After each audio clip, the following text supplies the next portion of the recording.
Pancasila yang menjadi ideologi dan falsafah serta dasar negara saat ini sudah tidak terrealisasi dalam kehidupan berbangsa dan bernegara karena Undang-Undang Negara Republik Indonesia sebagai amandemen Undang-Undang Negara Dasar 1945 telah dilakukan sebanyak 4 kali sehingga harus dikaji ulang oleh MPR.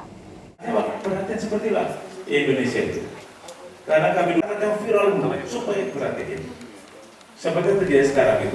Isu perlu kaji ulang terhadap Undang-Undang Dasar Negara Republik Indonesia tahun 1945 mengemuka dalam seminar nasional di kampus Universitas Sriwijaya yang menghadirkan sejumlah narasumber dari kalangan akademisi maupun purnawirawan TNI Polri. Ini sudah kebablasan atau kalau Indonesia sudah lupa logikanya main tapi etikanya enggak. Kaji ulang Undang-Undang Dasar Negara Republik Indonesia sebagai hasil amandemen Undang-Undang 1945 yang dilakukan sebanyak 4 kali, yang kini membuat Pancasila hanya menjadi slogan. Ini ada suatu manajemen perubahan yang dilakukan oleh Erick Thohir, ya, Menteri.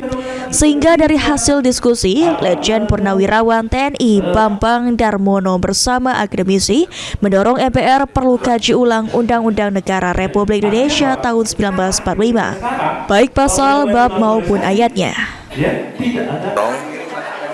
Upaya agar Majelis Permusyawaratan Rakyat itu mau melakukan kaji ulang.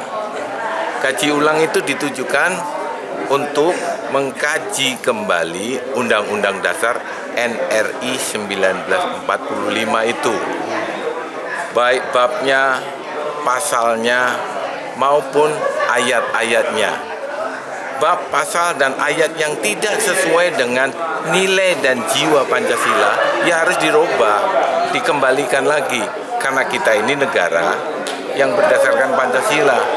Nah, ketika terjadi adanya ide-ide baru, kita harap adanya suatu apa? Menuju ke arah yang baik. Nah, kemudian dengan program amandemen menjadi lembaga tinggi negara. Sementara itu, Diana Fauzia, salah satu pembicara, mengungkapkan jika kaji ulang Undang-Undang Dasar Negara Republik Indonesia tahun 1445 muncul karena secara realistis Undang-Undang Dasar saat ini menjadi sumber masalah. Tahun 2020 secara realistis kita melihat, merasakan bahwa undang-undang yang kita terapkan, yang kita jalani sekarang ini itu banyak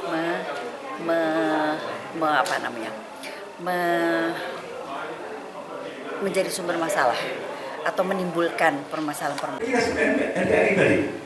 Sebagai induk dari aturan, menurut Diana Fauzia, jika Undang-Undang Dasar tidak boleh salah, karena jika salah akan berakibat sangat meluas.